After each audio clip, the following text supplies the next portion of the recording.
ఈ ఊరిలో ఒక కాలంలో రాజులు అడుగులు పడ్డాయి. ఈ కోట కేవలం భవనం కాదు, ఇది గుర్రాలు, ఏనుగులు, సైనికులు తిరిగిన చరిత్ర భూమి. ఇప్పుడు రాళ్లు మాత్రమే మిగిలాయి, కానీ ఆ రాజ్యం గొప్పతనం ఇప్పటికీ ఈ గోడల్లో ఉంది. ఈ గేట్ చూస్తే సింపుల్ గా అనిపిస్తుంది, కానీ ఈ గేట్ దాటిన తర్వాత ఒక యుగం స్టార్ట్ అవుతుంది. నేను రాజుల కాలం చూశాను, గుర్రాల పరిగెట్టడం చూశాను, ఏనుగులు నడక చూశానని ఈ మాడుగుల కోట మనకు చెప్తుంది. రాజా విక్రమదేవి వర్మ గారేమో ఈ కోటను పరిపాలించేవారనే. మాడుగులలో ఎక్కువగా ఆధ్యాత్మికమైన శోభ ఎల్లప్పుడూ ఉంటుంది, మరియు ఇక్కడ ఉన్న దేవాలయాలు ఎక్కువ. ఇన్ని దేవుల గుళ్ళు ఉన్నాయి. మనం ఫొటోస్ కోసం వస్తాం, కానీ ఈ కోట మనకు ఒక కథ చెప్తుంది. హలో ఫ్రెండ్స్, అందరూ ఎలా ఉన్నారు? నేను మీ హరీష్ కంటేపల్లి. ఫ్రెండ్స్, ఇప్పుడు నేను చేరుకున్న గమ్యం మన మాడుగులు, విశాఖ డిస్ట్రిక్ట్ లోనే మంచి అందమైన విలేజ్. అంటే మంచి అని ఎందుకన్నానంటే చుట్టూ కొండల మధ్య ఈ ప్రకృతి ఒడిలో, అలాగే మాడుగుల కంటే హల్వా ఒకటే కాదు, ఎన్నో అద్భుతాలు ఉన్నాయి. అవేంటో మీకు చూపిస్తాను, నాతో ఫాలో అవ్వండి. మాడుగుల కొంత మైదాన ప్రాంతము, కొంత ఏజెన్సీ ప్రాంతం ఉండటం వలన చాలా చల్లగా ఉంటుంది. ముఖ్యంగా ఏజెన్సీ ముఖద్వారం, పచ్చని కొండలు, పచ్చని చెట్లు, పచ్చని పొంటపాలాలు. మిళితమై ఉన్న మన మాడుగుల ప్రజలు కూడా స్నేహభావంగా ఉంటారు. ఎవరి నోట విన్నా ఎక్కువగా బంధాలు, బంధుత్వాలు, కలుపుకొరితనం ఉంటుంది.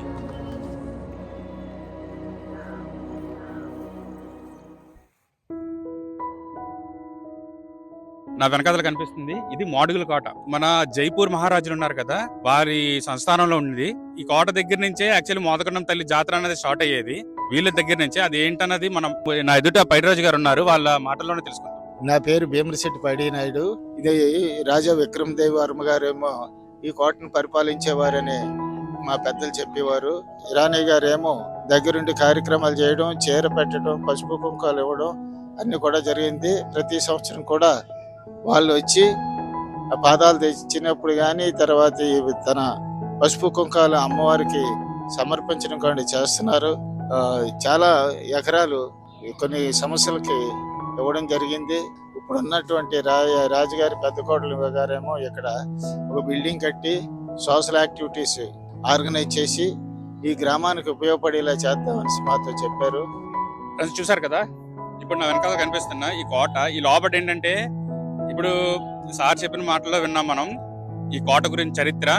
ఇదేంటంటే మన మోదకొండం తల్లి అమ్మవారిని ప్రతి జూన్ ఫస్ట్ వీక్ లోని, అలాగే మే ఫస్ట్ నుంచి జూన్ ఫస్ట్ వీక్ వరకు, అంటే 4 రోజులు పండుగ చేసి జూన్ ఫస్ట్ వీక్ ఏ రోజైతే మంగళవారం వస్తుందో ఆ రోజే కనుపన్నది ఉంటది. అలాగే ఈ మోదకొండం తల్లి అమ్మవారిని ఏంటంటే ఈ రాజులు పాలనలో ఉన్నప్పుడే అప్పటి నుంచి పూజలు స్టార్ట్ చేశారు. అలాగే మీకు తెలియంది ఏముందంటే ఈ కోట ఇప్పుడు అన్నది పడిపోయింది. దీన్ని ఒక మనం తాతలు ముత్తాతల టైంలో ఇది అంటే ఒక 1000 సంవత్సరాల నాటి చరిత్ర కలిగినది కోట ఇది. తెలుగులో అయితే నేలమాన్యాలు అంటారు, మన లాంగ్వేజ్ లో ఏంటంటే టన్నల్స్ అంటారు. ఈ కింద నుంచి ఇది అక్కడ మన విజయనగరం దాకా, అంటే ఇక్కడ మన మాడుగుల్లోని మెయిన్ ఉపలింగేశ్వర స్వామి గుడి అని ఉంది, అది మీకు చూపిస్తాను. అక్కడ నుంచి కిందకి నేలమాన్యం ఉంది.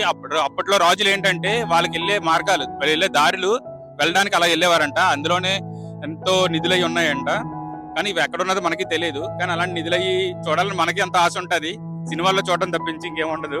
అలాగే ఈ కోటకి వెనకాతల, అంటే ఈ కోటకు సంబంధించిన ఒక 5 గుడులు ఉన్నాయంట, శివలింగాలు, అలాగే అమ్మవారి గుడులు కూడా. అవేంటో మీకు చూపిస్తాను, నాతో ఫాలో అవ్వండి.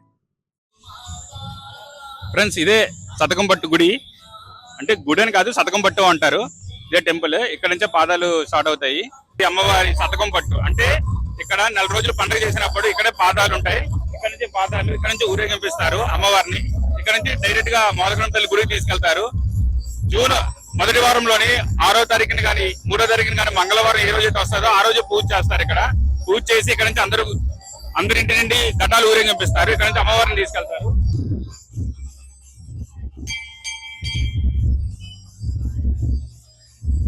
చూసారు కదా అమ్మవారి పాదాలు ఇవి.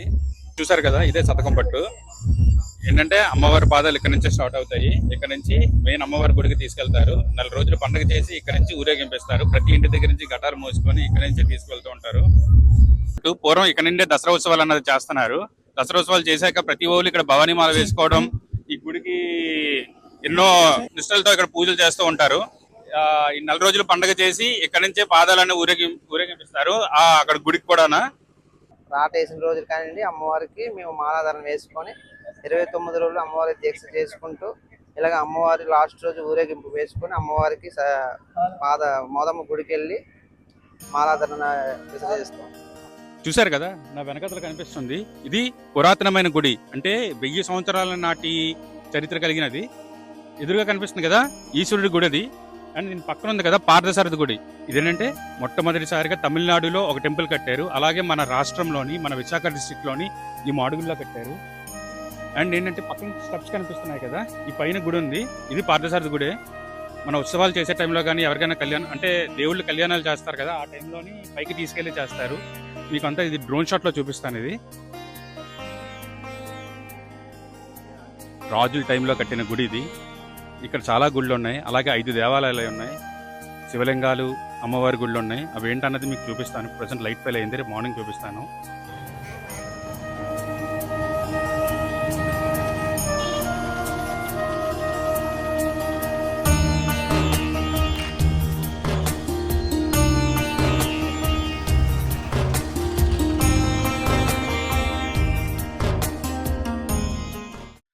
Hello friends, good morning. Actually నిన్న షూట్ చేస్తున్నప్పుడు మొత్తం లైట్ ఫెయిల్ అయిపోయింది, చాలా ఈవినింగ్ కూడా బాగా అయిపోయింది. ఇప్పుడు నేను మార్నింగ్ ఫ్రెష్గా స్టార్ట్ చేస్తున్నాను.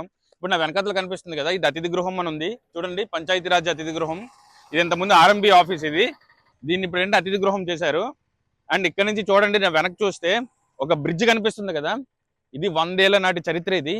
ఇది మన బ్రిటిష్ టైంలో కట్టిన బ్రిడ్జ్ ఇది. దీనికి ఏంటంటే దీనికి ఒక పేరుంది, తాచేరు అని పేరుంది. మనకి ఎలా ముందుకు వెళితే అక్కడ కొండలు కానుకొని ఎన్టీఆర్ బ్రిడ్జ్ ఒకటి ఉంది, అంటే ఎన్టీ రామారావు టైంలో కట్టిన బ్రిడ్జ్ అది. ఆ బ్రిడ్జ్ చూడడానికి చాలా బ్యూటిఫుల్ గా ఉంటది, చాలా లెంత్ ఎక్కువ. అండ్ మీకు చూపిస్తాను ఆ బ్రిడ్జ్ ఏంటి ఎలా ఉంటది అన్నది. అక్కడ నుంచి వాటర్ ఏంటంటే అది కొండల్లో ఒక రిజర్వేర్ ఉంది, ఆ రిజర్వేర్ అక్కడ నుంచి కొండల్లో నుంచి వచ్చి ఆ ఎన్టీఆర్ బ్రిడ్జ్ మీద నుంచి వచ్చి ఈ తాచేరుగా అంటే ఈ బ్రిడ్జ్ నుంచి కలుస్తుంది. ఇలాగా ఇది 100 ఏళ్ల నాటి చరిత్ర కలిగిన బ్రిడ్జ్ ఇది. అది బ్రిటిష్ టైంలో కట్టిన బ్రిడ్జ్ ఇది. ఇప్పటికీ చూసారా చెక్కు చెదరకుండా ఎలానే ఉంది. చూసారా దీని పేరు తాచేరు బ్రిడ్జ్ అని ఉంది. ఇది bridge was reconstructed and open for traffic on 24/4/34, అంటే మన 1934లో ఇది. ఫ్రెండ్స్, నిన్న కోట కోసం చూపించాను కదా, మాడుగుల కోట ఏలిన టైంలోని వాళ్ళు ఏవైతే గుళ్ళు కట్టారో 5 గుళ్ళు ఉన్నాయి మొత్తం. అందులో 3 శివాలయాలు, 2 కనకదుర్గ గుళ్ళు. అవేంటో మీకు చూపిస్తాను. ఇప్పుడు నాతో ఫాలో అవ్వండి. ఇప్పుడు టెంపుల్కి వెళ్తున్నాము. ఒక్కొక్క టెంపుల్స్ అంటే అప్పట్లో కట్టిన పొలాల్లో ఉన్న టెంపుల్స్ కూడా నేను చూపిస్తాను రండి. ఇది చుట్టూ పొలాల మధ్యలో ఉంది. ఇది గౌరీ పరమేశ్వర ఆలయం అంట. అండ్ ఏంటంటే ఇక్కడ స్వయంభూ పరమేశ్వరుడి గుడి అంటే ఇది. అంటే అప్పట్లో చాలా లోపలికి ఉండేదంట.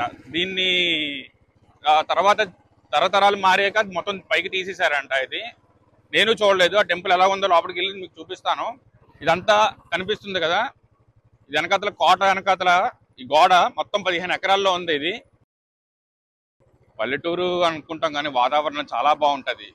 మనకి సిటీల్లో పొల్యూషన్ ఎక్కువైపోయి ఎప్పుడు పోతున్నారో తెలియట్లేదు. ఇక్కడే మంచి ప్యూర్ ఆక్సిజన్ మనకు దొరుకుతుంది. ఫ్రెండ్స్ చూసారు కదా, ఇదే టెంపుల్ శివాలయం. ఇది స్వయం గౌరీ పరమేశ్వర టెంపుల్ అంటది. ఇది మన ఊర్లో వాళ్ళని అడిగితే అప్పటికి ఇది చాలా లోపలికి ఉండేదంట. ఇది తరతరాలు మారాక దాని తర్వాత బయటకు తీసారంట. ఇది చూద్దాం లోపలికి ఎలా ఉంటుంది ఏంటన్నది. నాతో ఫాలో అవ్వండి.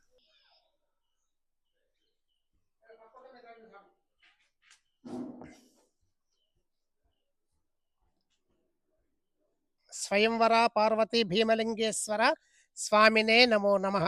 ఈ యొక్క దేవాలయం పేరు స్వయంవర పార్వతీ భీమలింగేశ్వర స్వామి దేవాలయం.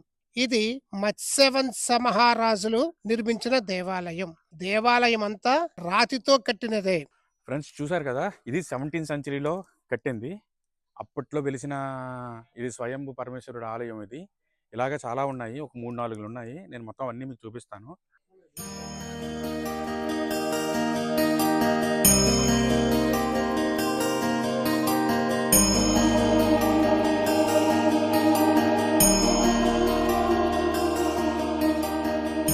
ఫ్రెండ్స్, ఇప్పుడు మీకు దేవాలయాలు చెప్పాను కదా, 5 దేవాలయాలు. అందులో ఫస్ట్ ఇది ఆల్రెడీ కంప్లీట్ చేసాం, మన ఈశ్వరుడి గుడి, స్వయంభూ ఈశ్వరుడిది.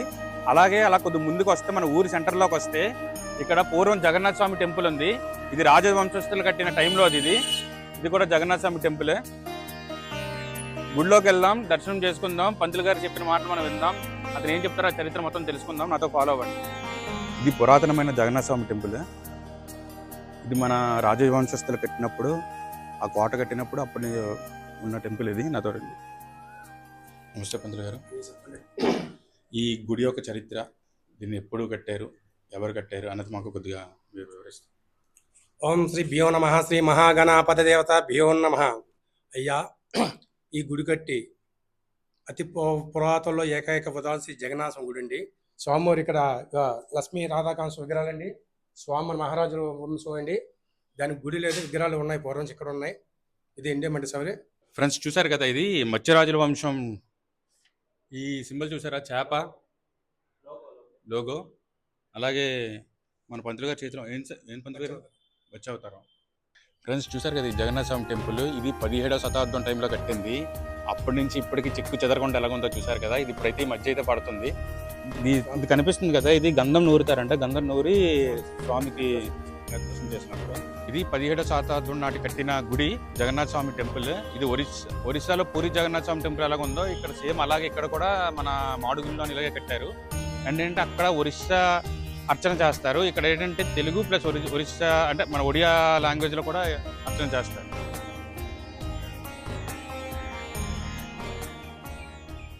ఫ్రెండ్స్ ఇప్పుడు మనం జగన్నాథ స్వామి టెంపుల్కి వెళ్ళాము. అలాగే దాని పక్క నుండి గ్రంథాలయం ఉంటుంది. దాని గ్రంథాలయం అంటే లైబ్రరీ. దాని పక్క నుంచి మనకి వేణుగోపాల స్వామి టెంపుల్ ఉంది. ఇది అప్పట్లో కట్టింది. దీన్ని ప్రజెంట్ ఏంటంటే గుడి తాళాలు వేస్తారు, మన లోపలికి వెళ్ళి దర్శనం చేసుకోవడానికి అవ్వదు. సో బయట నుంచి చూపిస్తున్నాను. 150 ఏళ్ళ చరిత్ర కలిగినది. ఇప్పటికి 4 తరాలు మారారు. రాజుల కాలం నాటి ఈ పక్క నుంచి దేవపురం అనే ఊర్లోకి రోడ్డు కూడా వేశారు. ఇదేంటంటే నందమూరి తారక రామారావు రిజర్వాయర్ ఇది.